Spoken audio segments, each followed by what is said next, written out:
একটা হাদিস আপনাদের কাছে বলেছি, এইটাই আজকের মূল কথা।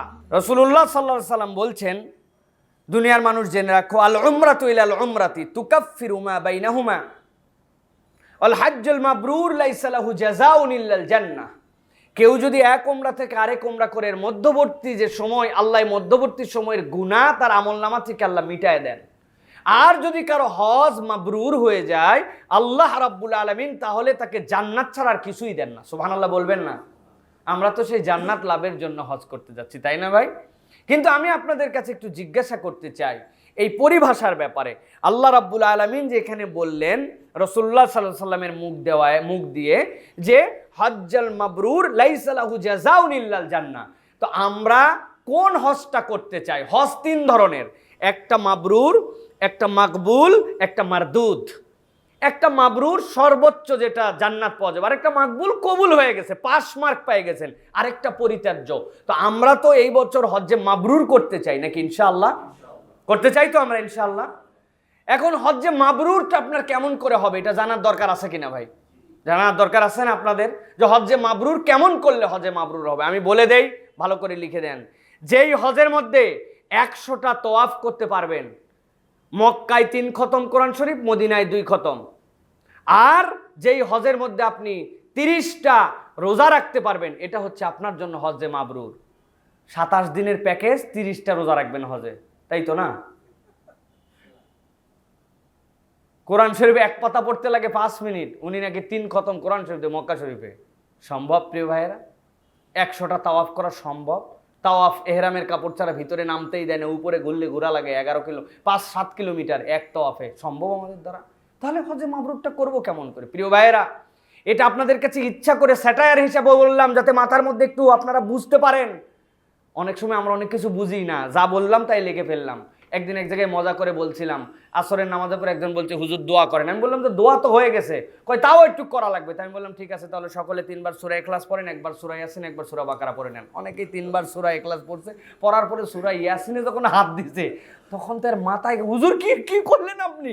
সূরা বাকারা একবার, সূরা ইয়াসিন, মানে উনি কিন্তু পড়তে শুরু করে দিয়েছিল। সুতরাং এই যে আপনাদেরকে একটু এইটা বলতেছে এই জন্য ভাই, যেন আমাদের মনে থাকে হজ্জে মাবরুর মানে এইরকম না যে আপনি ওই হজের মধ্যে 100টা তওয়াফ করবেন, ওই হজের মধ্যে 5 খতম 10 খতম কোরআন শরীফ দিবেন, ওই হজের মধ্যে আপনি পুরা সফর রোজা রাখবেন। না ভাই, ইসলাম আপনার জন্য এত কঠিন কিছু করে দেয় নাই। কত মানুষ আছে যেই মানুষ একটা ফরজ আর নফল তওয়াফের বেশি তওয়াফই করতে পারবে না, হুইল চেয়ারে যাচ্ছে, সে কেমন করে দ্বিতীয় তওয়াফটা করবে? আল্লাহ জন্য কঠিন করেন নাই। এমনি একটা ভিন্ন পরিবেশ থেকে ভিন্ন পরিবেশে যাচ্ছি, আমার দেশের জলীয় বাষ্প, আমার দেশের আর্দ্রতা অনেক বেশি, ওইখানে কোনো আর্দ্রতা নাই, ওইখানের শুষ্কতা এমন পরিমাণ যে স্বামী স্ত্রীর মধ্যেও গন্ডগোল হয়ে যায়। বউরে এসে বলছে, তোমারে বললাম আমার চশমাটা খুঁজে দেওয়ার জন্য, তুমি জানো আমি চশমা ছাড়া দেখতে পাই না। স্বামী স্ত্রী দুইজন ধুমধুমার চশমা খুঁজে 5 মিনিট পর তাকায় দেখে কপালের মধ্যে চশমা তুলে রাখছে। এই জায়গার থেকে এইটুকু চশমা খুঁজে পাচ্ছে না, চাবি খুঁজে পাচ্ছে না। তার কারণ কি?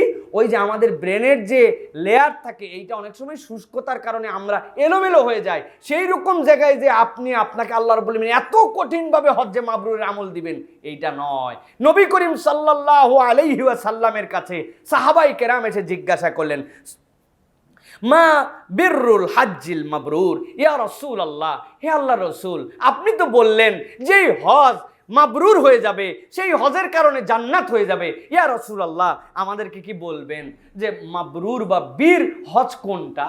নবী করিম সাল্লাল্লাহু আলাইহি ওয়াসাল্লাম 2 ধরনের হাদিসে 2টা কথা বলেছেন। একটা হাদিসে বলেছেন ইতআমুত তুআম ওয়া তাইবুল কালাম ওয়া ইফশাউস সালাম।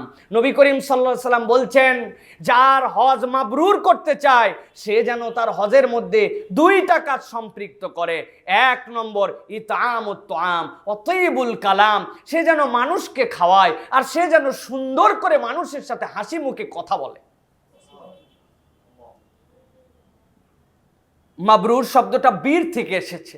বীর মানে হচ্ছে কল্যাণ, বীর মানে হচ্ছে অপরের জন্য আপনার পক্ষ থেকে এমন কতকগুলো বরকতময় ভালো কাজ, যেই কাজগুলার ধারণা আল্লাহ রাব্বুল আলামিন কোরআনুল কারীমের মধ্যে আবার ভিন্নভাবে দিয়েছেন। প্রিয় ভাইরা, সেইটা কি?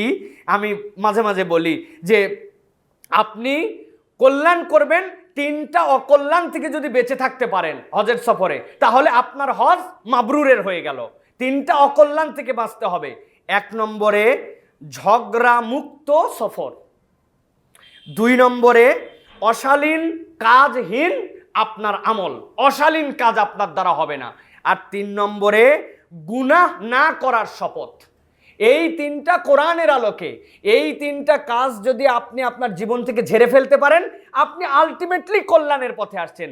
আর নবীজি বলছেন, তোমার হজটা যদি মাবরুর করতে চাও, ইতামুত তুআম অতিবুল কালাম, মানুষকে খাওয়াও, হাসি মুখে কথা বলো। আমাদের ভাইরা খুশি হয়ে গেছে, হুজুর এত সহজ বিষয়, দেখেন আল্লাহ চায় তো ইনশাল্লাহ ফাটাই ফেলবো একবারে। ভাই কি যে টাফ কাজ। আপনাকে দু একটা উদাহরণ দেই। খেতে বসছেন আপনি, মাছ দিয়ে ভাত দিছে আজকে, একটা মাছের, বাংলাদেশে অনেক মাছের লেজ থাকে না, মাথা থাকে না, কিন্তু সৌদি আরবে যেগুলো ইম্পোর্ট করে নিয়ে যায় ওদের সব মাছের লেজ এবং মাথা থাকে। অতএব আপনি হয়তো কেউ লেজের ভাগ পাইছে, কেউ পেটির ভাগ পাইছে। এখন যেই লোক লেজের ভাগ পাইছে ওই লোক সত্যি মাছের কাঁটা তো মাছের ভয় পাই, লেজ তো আরো সবচেয়ে, লেঞ্জা তো সবচেয়ে বেশি কাঁটা, ওর তো বিপদের বাজার। আরেকজন পাইছে পেটি, সেই লোক আলহামদুলিল্লাহ ওই ইলিশ মাছের মাথাও বেছে খাওয়ার লোক।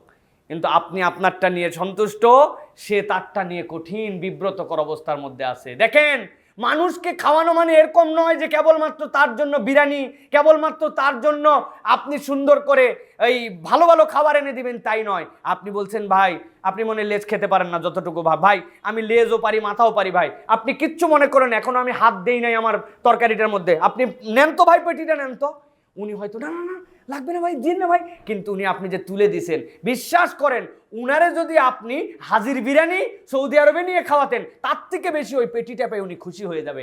আপনি একটা মানুষের মধ্যে খুশিও ঢুকায় দিয়েছেন, খাওয়ায়ও ফেলছেন। সুবহানাল্লাহ। আপনার হজ মাবরুর হয়ে যেতে পারে। আপনি মক্কা শরীফে জমজমের পানি খেয়েছেন, নিজে কেবল পানি খেয়ে চলে আসতেছেন না, 2 হাতে 4টা করে গ্লাস অর্ধেক করে হাতে করে নিয়ে আসছেন, ডানে বামে দেখায় ভাই একটু পানি খাবেন, ভাই একটু পানি খাবেন। আল্লাহর দেওয়া জমজম আপনি মানুষকে খাওয়াচ্ছেন। ওই লোক চিন্তাই করছে একটু গলাটা শুকায় গেছে, এক ডোক খাইলাম, আপনার জন্য দোয়া করলো, এটা একটা খাওয়ানো। আপনার পকেটে 2টা খেজুর আছে, একটা খেজুর আমি একাই খেয়ে ফেলতে পারি, খেজুরটা অর্ধেক করে 4 ভাগের 1 ভাগ উনারে দিয়েছেন, নিতে চাবে না হয়তো অনেকে, কিন্তু এটা কালচার হয়ে যায়। ওখানে যাওয়ার পর দেখবেন কেউ বিব্রত হবে না এটাতে, আপনি অর্ধেক খেজুর দিয়ে দিয়েছেন। আপনাকে আল্লাহ রাব্বুল আলামিন হজ মাবরুরের পথে আগাচ্ছেন। আপনি হয়তো একটা এক্সট্রা তওয়াফ করতে পারেন নাই, 1 খতম কোরআন শরীফ দিতে পারেন নাই, কিন্তু আল্লাহ নবী বলার কারণে আপনি প্র্যাকটিসের মধ্যে আছে, আল্লাহ রাব্বুল আলামিন আপনাকে হজ্জে মাবরুরে নিচ্ছেন। আপনাকে হিসাব কষাবে, চা 2 জনই খাইছেন, খাওয়ার পরে বিল দেওয়ার সময় যে কত বিল, 2 রিয়াল। ওরে বাবারে, 29 টাকা 76 পয়সা করে কিনছি রিয়াল, তাহলে হলো 60 টাকায় ধরলাম, বাংলাদেশে 5 টাকা করে হলো 12 কাপ। রাখ তোর বিল, তুই দে আমার বিল, আমি দেখি এটা বিদেশ ভাই, এখানে টাকা পয়সা হিসাব করে খরচ করা লাগে। আপনার এই বুঝ ঢুকায় দিছে প্রিয় ভাইরা, আপনি 1 কাপ চাও খাওয়াতে পারেন নাই একটা ভাইকে। আপনার জন্য একদিন আপনি তার জন্য একটা ফ্রুটস কিনে নিয়ে আসে আপনি খাওয়াতে পারেন নাই প্রিয় ভাইরা। ইতামুত তুআম, নবী বলছেন এর জন্য তুমি বাজেট নাও, তাজাওয়াদু ফাইন্না খায়রাজ যাদিত তাকওয়া। আল্লাহ বলছেন তোমরা পাথেয় সংগ্রহ করো। আরে তুমি কিসের 2টা হেরামের সেট, চাদর, তারপরে শুকনা খাবার, উমুক তুমুক, এইটাই কেবল পাথেয় নয়। ফাইন্না খায়রাজ যাদিত তাকওয়া, আল্লাহ ভীতি যদি অন্তরের মধ্যে থাকে এটাই তোমার সর্বোত্তম পাথেয়। আল্লাহ ভীতিটা কি? আল্লাহ নবী যেটা করতে বলছেন এটাই তো আল্লাহ ভীতি। আমি যদি এখান থেকে মাহরুম না হয়ে যায়, এটা তাও মানুষ খাওয়াতে পারে। বাঙালির খাওয়ানোর টেন্ডেন্সি ভালো, আলহামদুলিল্লাহ, খাওয়াতে পারে, কিন্তু দ্বিতীয়টা পারে না, তৈবুল কালাম, হাসি মুখ ধরে রাখা। ওরে বাবা রে বাবা, এটা বিরাট কঠিন একটা আইটেম প্রিয় ভাইয়েরা। আমাদের কথায় কথায় রাগ, চলতে ফিরতে রাগ, সব সময় কপাল মাথা সবসময় এরকম কুচকায় রাখা, মানে একটা আলাদা একটা অবস্থানে আছি আমি। এই কপাল কুচকানি আপনার হজ্জে মাবরুরের লক্ষণ নয়, এবং এটা অর্জন করাও এত সহজ নয়। এটার জন্য অন্তর থেকে আসতে হবে। আপনার শরীর বিরক্তি, আপনার শরীরে রাগ, আপনার শরীরে ক্লান্তি, আপনার শরীরে অবসাদ, আপনার ভালো লাগে না, ওই সময় আপনার সাথে একজনের সাথে হাসি মুখে কথা বলে, এটা সহজ বিষয় নয়। আপনি বাথরুমে ঢুকে আপনার বাথরুমের সময় কোনোদিন ঘড়িতে দেখেন নাই, কিন্তু অপর একজন যাওয়ার পর বাইরে থেকে খালি কিটমিট করছেন, এতক্ষণ লাগে। 5 জনের বাথরুমে একটা আকল নয়, হুঁশ নয়, কিছু নাই, আপনি কিটমিট, কিন্তু আপনি যে ভিতরে উনারতে বেশি 2-1 সময় কাটাইছেন, আপনি এটা বোঝেনই নাই। কারণ ভিতরে ঢুকলে টাইম মাপা যায় না, বাহির থেকে টাইম মাপা লাগে। আমি কি বানায় বলতেছি ভাই? এখন পর্যন্ত হজে যারা প্রথম যান নাই তাদের কাছে এটা বানানো মনে হবে, গেলে টের পাবেন প্রিয় ভাইরা। ওই সময় হাসি মুখে কথা, হাসি মুখের কথা অনেক সময় কিরকম হয়। একজন লোক আসছে, আসার পরে বলছে, ভাই আমি আপনার ভাবিকে হারায় ফেলছি ভাই। আপনি বলতেছেন, প্রথম থেকেই বলছিলাম পণ্ডিতি করেন না, পণ্ডিতি করলে তো হারাবেনি, এটা নিয়ে আমাকে বলতে আসছেন কিছু, যান যাই খোঁজেন গা আপনি। ওরে বাপ, ইমন পিক আপ দেওয়া দিছে, ওই লোক আরো অন্তর জারে যার। আপনি তেমন কোনো উপকার তার করতে পারেন নাই। ভাষা আরেকটা আছে, নবীজি বলছেন হজ যদি মাবরুর করতে যাও, সুন্দর মুখে কথা বলো, খুঁজেও দিতে পারবেন না হয়তো, কাঁধে হাত দিয়ে বলছেন, ভাই মক্কা মদিনায় তো কেউ হারায় না ভাই, আমি শুনছি সাথী ছাড়া হয়ে যায়, ভাবি হয়তো সাথী ছাড়া হয়েছেন, ইনশাল্লাহ চলে আসবে, না হলে তো হজ মিশনে আমরা রিপোর্ট করবই, পেয়ে যাবেন, পেরেশান হইন না। আমিও যাচ্ছি এদিক দিয়ে, আমিও একটু দেখতে দেখতে যাব, আল্লাহ চাই তো দেখবেন তার আগে ইনশাল্লাহ মিলাই যাব। কিছু না হলেও হারামে ঢুকেই দোয়া করবো, আল্লাহ আমার ভাবি এখন খুঁজে পাচ্ছে না, আপনজনদেরকে খুঁজে যেন পায়। আপনি খুঁজেনও নাই, তাকে খুঁজে দিতেও যান নাই, হজ মিশনের রিপোর্টও করতে যান নাই, এইটুকু হাসি মুখে তার মধ্যে ইস্তেরাহাত দিয়ে দিছেন, কলিজার মধ্যে তার একটু ভালো লাগছে, আল্লাহ আপনাকে হজ্জে মাবরুর দান করবেন, সুবহানাল্লাহ। সুতরাং প্রিয় ভাইয়েরা, এই কনসেপ্ট হৃদয়ে ধারণ করতে হবে। এটা এয়ারপোর্ট থেকে যাওয়ার পরে আউট হয়ে যাবে।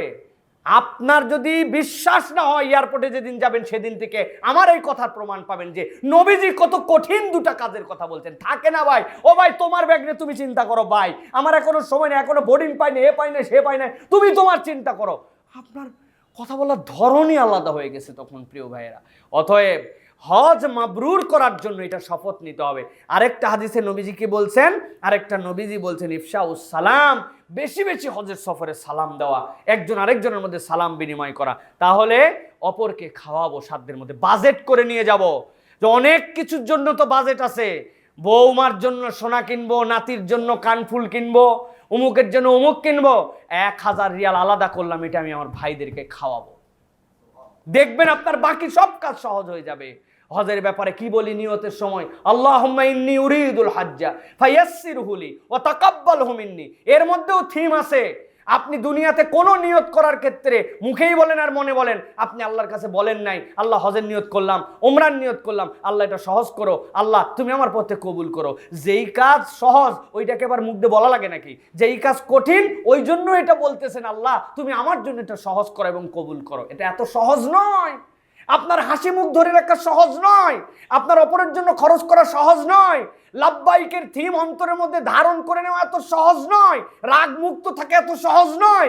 আল্লাহ বলতেছেন, আল্লাহ তুমি না চাইলে আমার দ্বারা সম্ভব নয়। ওই আবার আল্লাহর কাছে ফেরত আসছেন, লাব্বাইক লা শারীকা লাকা লাব্বাইক, আল্লাহ আমি তো তোমার কাছে আসছি, আমার তো যাওয়ার আর দ্বিতীয় কোনো জায়গা নাই, আল্লাহ তুমি তো লা শরীক রব, তোমার কাছে হাজিরা দিছি। অতএব আমার এই মন দান করার ক্ষেত্রেও তুমি একমাত্র পারো। অতএব যেই তালবিয়া ধারণ করতে হয়, যেই মাবরুরের হজ থিম ধারণ করতে হয়, যেই রাগমুক্ত ধারণ করতে হয়, যেই মানুষ খাওয়ানোর মতো মন ধারণ করতে হয়, যে আমিত্বকে বিসর্জন দিতে হয়, যেই রাগমুক্ত আমার আচরণ বহিঃপ্রকাশ করতে হয়, এইগুলোও তুমি আমার ঠিক করে দিতে পারো। তাছাড়া কোনো জায়গা নাই।